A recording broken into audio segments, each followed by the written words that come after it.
potência. O produto não serve se o grau de pureza não estiver em um patamar muito elevado. No entanto, na época, não sabíamos como chegar a esse padrão de pureza. Sua única fonte de informação era um rumor de que a DuPont, nos Estados Unidos, teria usado tetracloreto de silício.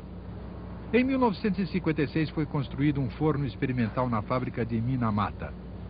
Este forno experimental é uma recriação do modelo original. Silício de baixo grau de pureza é fundido com ácido hidroclorídrico, transformando-se em gás que é enviado para o forno onde circula o hidrogênio. O silício se separa e permanece no interior.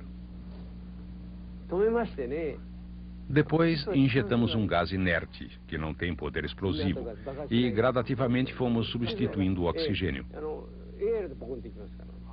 Mas quando abrimos a tampa do forno, tudo explodiu. Houve um erro de projeto e o hidrogênio tinha se acumulado. Embora as explosões continuassem, o processo foi pouco a pouco aumentando a pureza do silício dentro do forno. Em 1958, começaram a construir uma fábrica no município de Chiba, em um terreno que tinha sido parte de uma floresta de pinheiros. O preço do terreno era barato e o ar era puro. Foi construído um forno de quartzo e a produção começou no final de 1959. Todos esperavam ansiosos para ver se iria funcionar.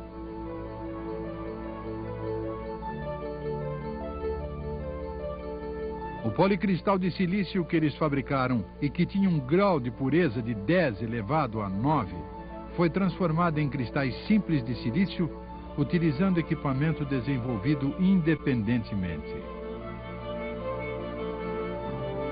Depois cortaram o silício e mediram a sua resistência para julgar a qualidade.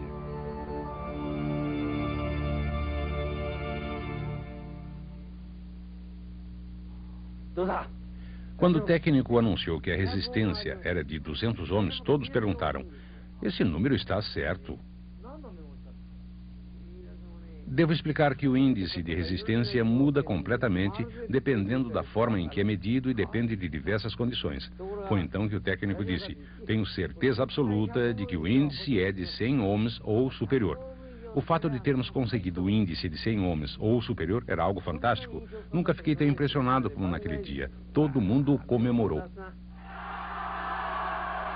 Os cristais melhoravam a cada dia e finalmente eles conseguiram um silício com uma resistência de 1000 ohms. Esse índice era muito superior ao padrão estabelecido nos Estados Unidos. Pensamos que isso era suficiente e por isso fomos visitar o Ministério da Indústria e do Comércio Internacional com muito orgulho e confiança. Conseguimos, falamos para eles. Mas a reação do Ministério não foi boa. Eles perguntaram: seu método de medição é confiável? Eles não acreditaram em nós. Sem sequer verificar, disseram que não valia a pena utilizar esse tipo de produto doméstico. Ficamos muito aborrecidos com eles.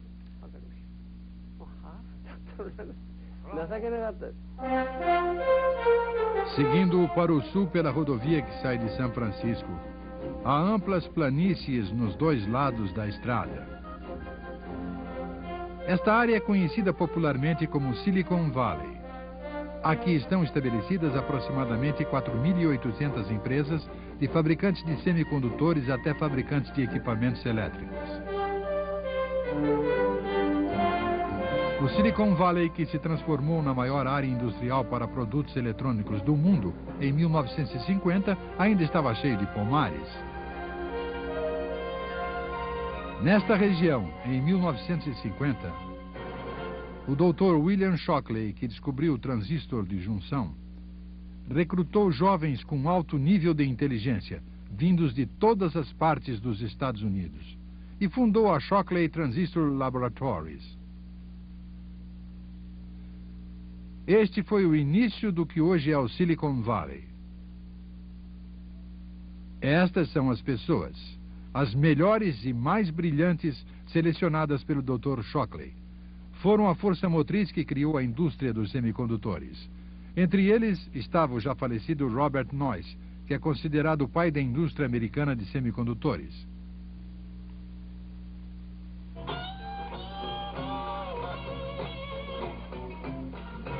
Neste prédio estava o laboratório de Shockley. Hoje em dia é uma loja de áudio.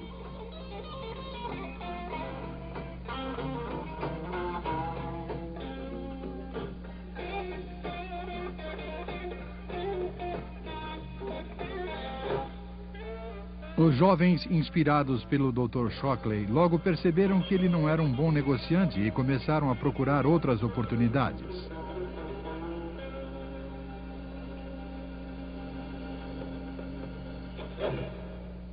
Um dos grupos fundou a Fairchild Semiconductor Corporation em 1957.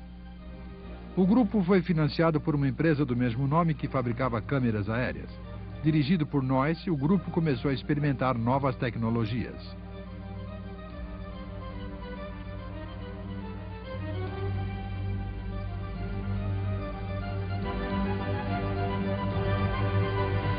O primeiro produto que fabricaram foi o transistor de mesa, que era a tecnologia mais avançada da época.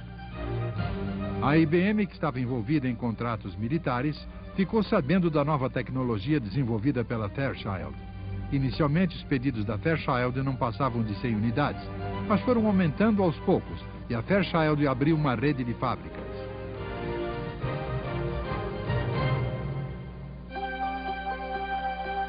Aqui estão o processo e a estrutura do transistor de mesa da Fairchild. Em primeiro lugar, o silício do tipo N é preparado e colocado dentro do forno de difusão e selado.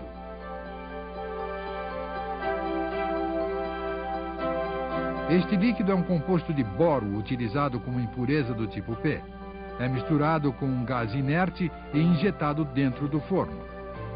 A proporção de gás de boro introduzida é cuidadosamente ajustada. Isso é devido a que a espessura da camada do tipo P, que se forma em cima da superfície do cristal, varia de acordo com a densidade do gás e do tempo de aquecimento.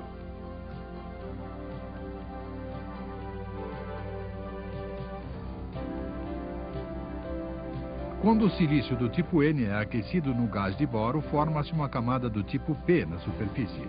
O silício com duas camadas, P e N, é então colocado dentro de um forno de oxidação e selado. Ao se injetar vapor, o silício dentro do forno se une ao oxigênio do ar e a superfície é coberta por uma forte película de óxido. Este método foi descoberto por Carl Frosch e Lincoln Derrick. A fina camada roxa é a película de óxido. Embaixo dela está a camada tipo P. A camada embaixo é a tipo N. É aberta uma janela na película de óxido e é introduzido um material do tipo N, utilizando novamente o método de fase de difusão de gás. O método para abrir janelas é baseado na tecnologia fotográfica. É aberta também uma janela adjacente para utilização posterior. Quando se acrescenta um filme metálico, as duas janelas se transformam em eletrodos. As porções não necessárias são cortadas e retiradas em formato de mesa, similar a um platô. Então, através do controle do gás, é possível fazer cuidadosamente uma camada do tipo P, o que melhora extraordinariamente as características do transistor.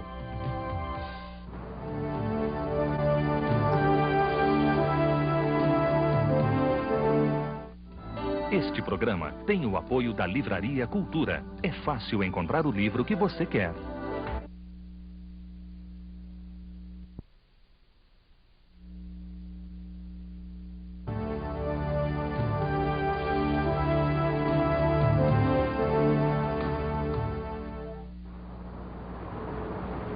Depois de ter dado início à produção de transistores para uso militar, a Fairchild desenvolveu-se rapidamente. Mas um acontecimento imprevisto ameaçava o futuro da empresa.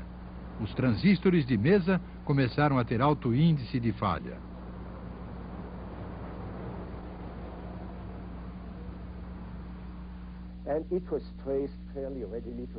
Logo percebemos que o problema era quando os colocávamos em uma lata ou em uma janela, jogávamos algum tipo de material na lata.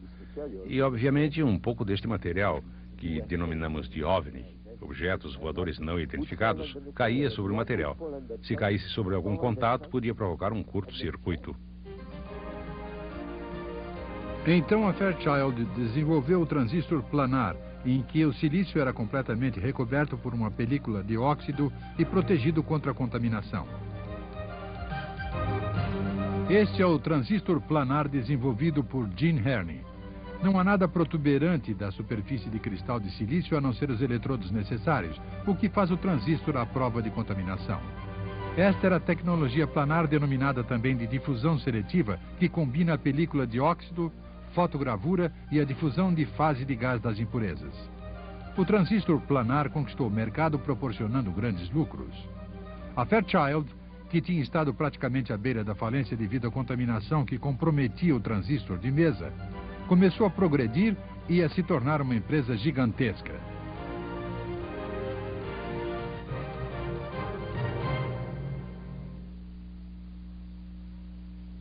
Para fazer um transistor planar, coloca-se uma película de óxido sobre silício do tipo N juntamente com um agente fotossensível. O diagrama da janela que será aberta na película de óxido é colocado no topo e exposto à luz. Abre-se então uma janela na película fotossensível e aparece a película de óxido. Quando tratada quimicamente, a película de óxido derrete e é retirada, permitindo a aparição do silício. Depois é colocada em um forno de difusão para retirar as impurezas. Um composto de boro do tipo P circula no interior. Da mesma forma que o silício do tipo P no forno, apenas o interior da janela se transforma em tipo P. A camada cinzenta do tipo N transforma-se gradativamente em uma camada azul do tipo P. Acrescenta-se outra película de óxido com um agente fotossensível no topo. De forma a abrir uma pequena janela, é colocado e exposto um diagrama no topo.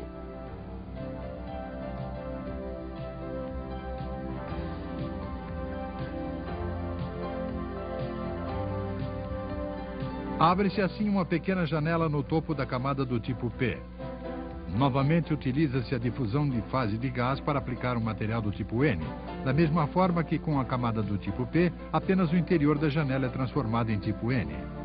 Mais uma vez, tudo é coberto completamente com uma película de óxido. Aplica-se um agente fotossensível e um diagrama é colocado no topo e exposto.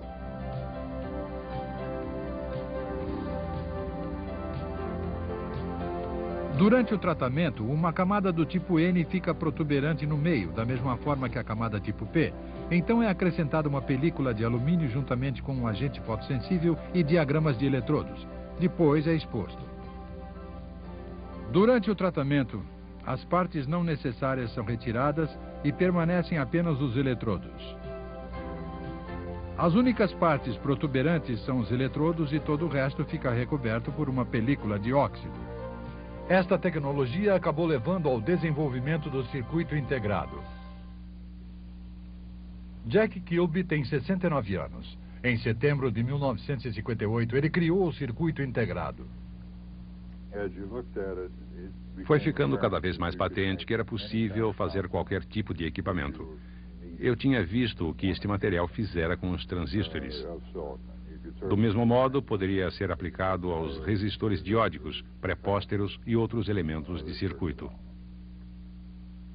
Este é o primeiro circuito integrado feito pelo Sr. Kilby e que foi doado para o Smithsonian Institution. Este é o circuito integrado inventado e produzido em série por Robert Noyce. As linhas brancas que aparecem na superfície são cabos para conectar peças. Esses cabos são conectados a transistores e resistores, que foram feitos com uma camada a menos e encapsulados em uma película de óxido. Então foi feito um circuito lógico para a computação em pequenos cristais de silício. Este foi o início do verdadeiro circuito integrado. 2 anos antes, em outubro de 1957, a União Soviética lançara o Sputnik, o primeiro satélite construído pelo homem. Os Estados Unidos tentaram desesperadamente acompanhar a Rússia, mas havia claras diferenças na tecnologia dos foguetes.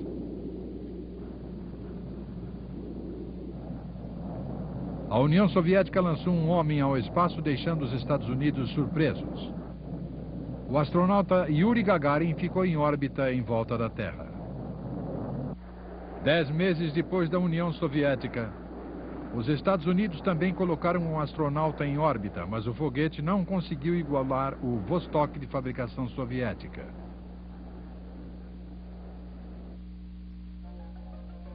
Em desafio à tecnologia do Sputnik, o Ocidente tentou miniaturizar o equipamento eletrônico. Em 1957, J.W.A. Dummer, do British Royal Radar Establishment, fabricou circuitos de silício em escala reduzida. Os técnicos da US Army Signal Research e da RCA desenvolveram os micromódulos. Esta foi uma ideia para diminuir o tamanho dos equipamentos, colocando os principais circuitos necessários em blocos finos que poderiam ser empilhados.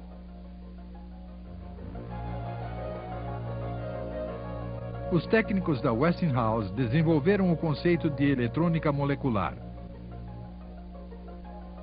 Embora houvesse algo parecido com o modelo, não estava muito claro como fazê-lo e qual seria sua estrutura.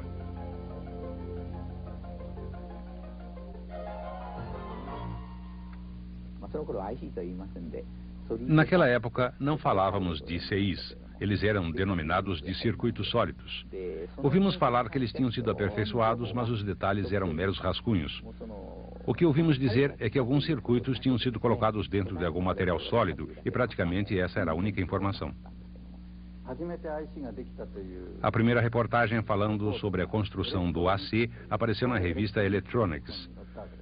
Francamente, quando li o artigo, não tinha a menor ideia do que eles estavam falando. Estávamos tratando o assunto como algo sem importância, mas o Sr. Kikuchi disse: "Isso é estranho. Será que estão falando sobre alguma nova tecnologia?" Isso nos fez pensar duas vezes e começamos a pesquisar sobre os circuitos integrados.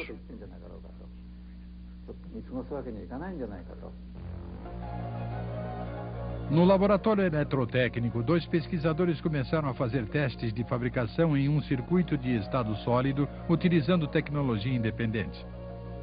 Este é um memorando técnico escrito em 1960 pela divisão de semicondutores da Mitsubishi Electric. Nele se menciona a eletrônica molecular descoberta pela Westinghouse. O presidente da Mitsubishi Electric, que estava muito entusiasmado pela eletrônica molecular, solicitou o desenvolvimento dessa tecnologia através de um projeto denominado Molectron. Entretanto, naquela época, a Mitsubishi não possuía tecnologia planar.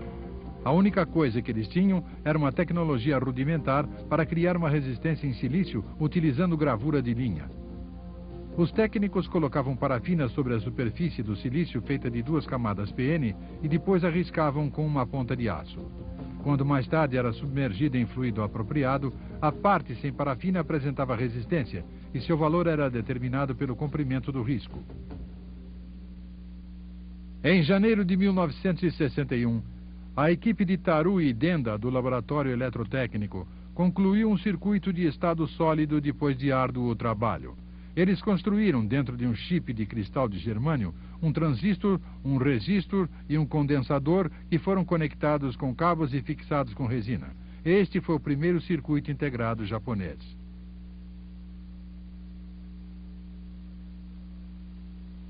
Continuando o trabalho do laboratório eletrotécnico, a Mitsubishi Electronic realizou diversos testes de fabricação de moletrons. Anunciamos 11 tipos. O silício era silício, mas naquele tempo não podíamos utilizá-lo na tecnologia de transistores. Portanto, para fazer isso, abrimos um buraco no silício para inserir nele um transistor de germânio. Em outras palavras, o circuito integrado não tinha sido formado molecularmente, tinha sido apenas colado. Era algo falso.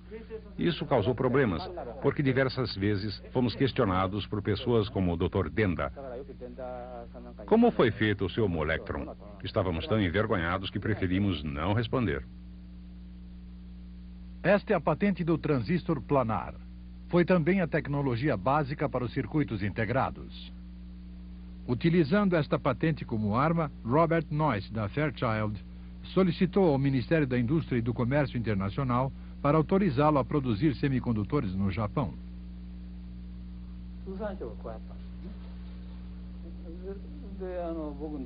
A resposta do Ministério foi negativa. Quando viu isso, Noyce veio me visitar e disse que não tinha conhecido ninguém que fosse mais cabeça dura que os caras do Ministério japonês. Por isso, decidiu pedir à NSC para comprar a patente da tecnologia planar.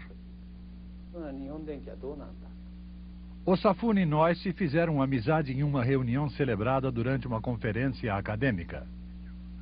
O Sr. Osafune levou as condições de NOIS diretamente aos altos executivos da empresa e eles imediatamente determinaram os direitos exclusivos para a patente.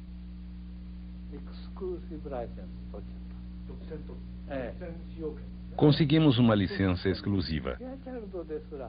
Uma vez feito isso, ficou impossível até mesmo para a Fairchild exportar para o Japão. Todos os outros fabricantes ficaram contra nós. Mas, na minha opinião, quem ficou mais furioso foi a Hitachi.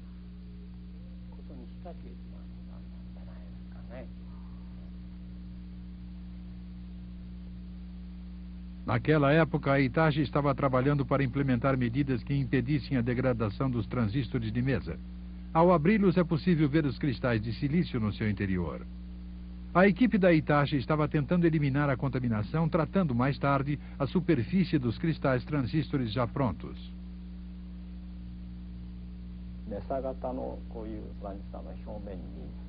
A tecnologia que utilizávamos era colocar uma película fina de óxido, por exemplo, quartzo, sobre a superfície do transistor de mesa já pronto e, dessa forma, tentávamos proteger a superfície do vapor e outras impurezas.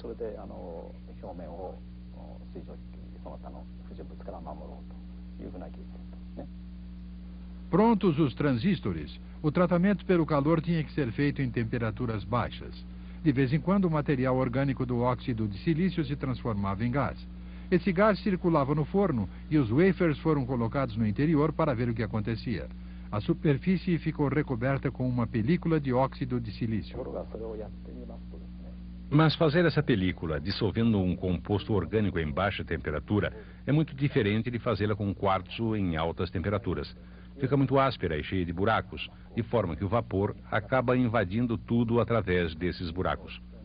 Como esse método não estava servindo, resolvemos tentar outro caminho.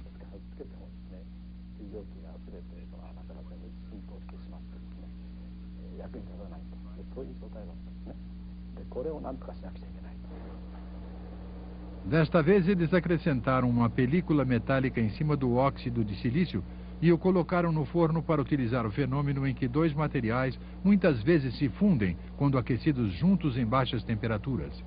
Tentaram muitas combinações de metal e de óxido de silício, mas não conseguiram formar o metal desejado.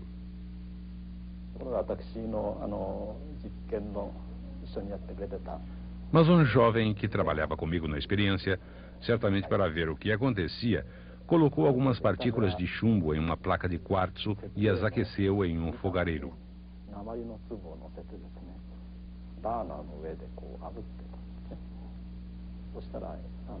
Ao fazer isso, em uma temperatura muito baixa, o chumbo concentrou-se em gotas e apareceram buracos na placa de quartzo, através dos quais o chumbo foi embora. Temos aqui uma recriação da experiência. Coloca-se uma bola de chumbo em um pequeno prato de cristal de quartzo. Quando colocado sobre a chama, o chumbo espelha uma fumaça branca e começa a queimar. Em seguida, o cristal de quartzo também começa a queimar juntamente com o chumbo.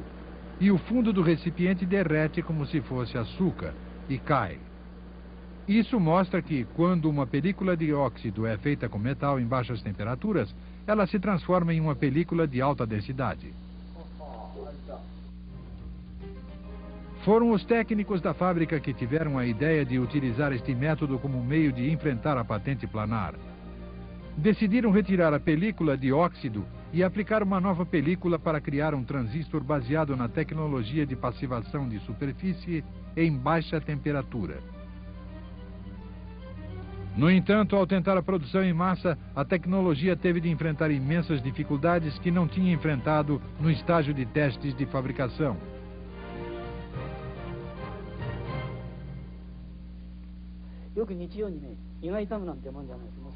Nossos problemas eram uma tremenda dor de cabeça.